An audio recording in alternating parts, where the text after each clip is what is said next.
The boss was born in 1922. She was a daughter of one of high-ranking members of Wiseman's committee. She grew up in the care of the philosophers.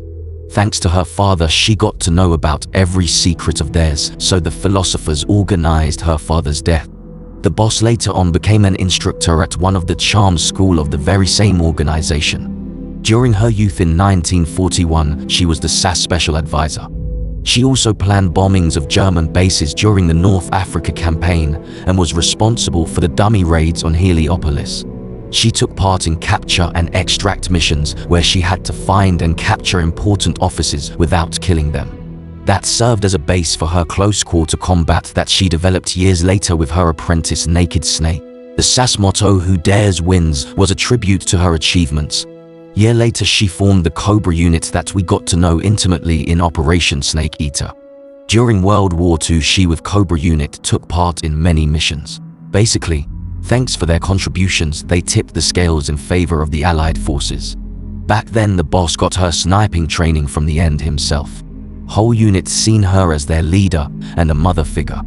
Back then, she formed romantic relationship with the Sorrow. In 1943, she infiltrated Los Alamos to assassinate John von Neumann, one of the Manhattan Project scientists. Unfortunately, she blew her cover as she was distracted with her pregnancy. That led to the boss getting shot. She avoided a bullet aimed at her gut, which wounded her at the side of her head. After that, she fell into coma. After 6 months, she made full recovery. She lived on regretting that failed mission. Neumann being a spy was a misinformation campaign, yet boss felt Neumann being alive resulted in Cold War, which she blamed herself for. During D-Day landings at Normandy, boss with Cobra unit went for a mission to destroy V-2 rocket installations. There on Juno Beach, she gave a birth to Sorrow's child. The cesarean section left her with a large snake-shaped scar. That's how Ocelot was born. Shortly after, he was taken away by the philosophers.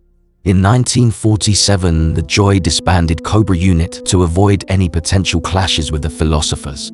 On 1st of November 1951, the boss took part in the atomic testing on Nevada desert. She was exposed to radiation and in consequence become infertile. Around that time, she met for the first time with her future apprentice John, who was 15 years old at the time. She trained him as her disciple for a decade. During that time, they developed CQC together, a basic form of close-quarters combat. Their relationship went on a deeper level. As Naked Snake stated, they were more than friends, soldiers or lovers, and nobody from the outside could understand it. The Joy was forced to leave Jack because she was assigned by the president to another secret mission. She had to recruit Russians that were against current regime in Moscow. The aim of the mission was to steal whatever is worth stealing or to sabotage Soviet space program. CIA refused to help the boss, which forced her to use her philosopher's spy channels for the first time. That way, she successfully planted a sleeper agent for future recruitment. After that, CIA took all the credit for her hard work. Later that year, the boss noticed that something was off with sleeper agent blueprints. She tried to alarm CIA to investigate it, but again they ignored her. The boss, without any support, infiltrated the OKB base. She discovered that sleeper agent defected to Soviet Union. The reason for that was the fact that CIA pocketed big chunk of sleeper agent paycheck. The Joy reported this to NASA. That caused CIA to push the blame on the boss to the newly appointed President John F. Kennedy.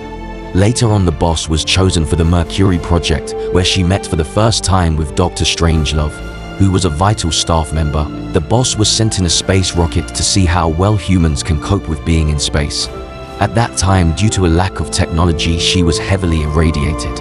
Unofficially, she was a first American in space. The boss, after seeing the Earth from space, wanted to unite the world as one.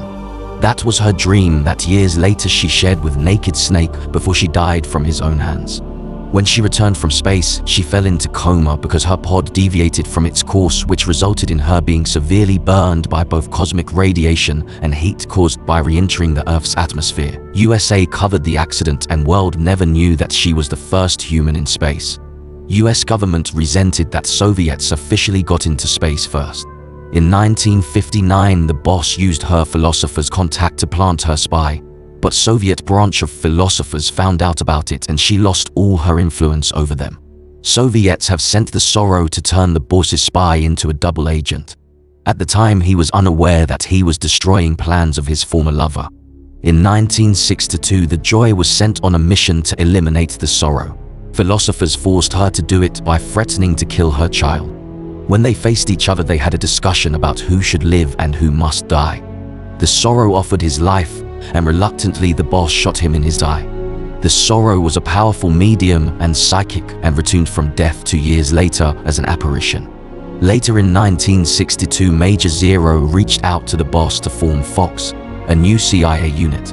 In 1964, the boss was ordered to take part in recovering Philosopher's legacy, which led to her fake defection to Soviets. After Thunderbolt used one of the nukes that were a gift from the boss, the operation was greatly expanded and ultimately ended up with her being killed by Naked Snake. It was one big ruse staged by United States government, and she carried it out despite the fact that she would be remembered by both USA and Soviet Union as a traitor and war criminal.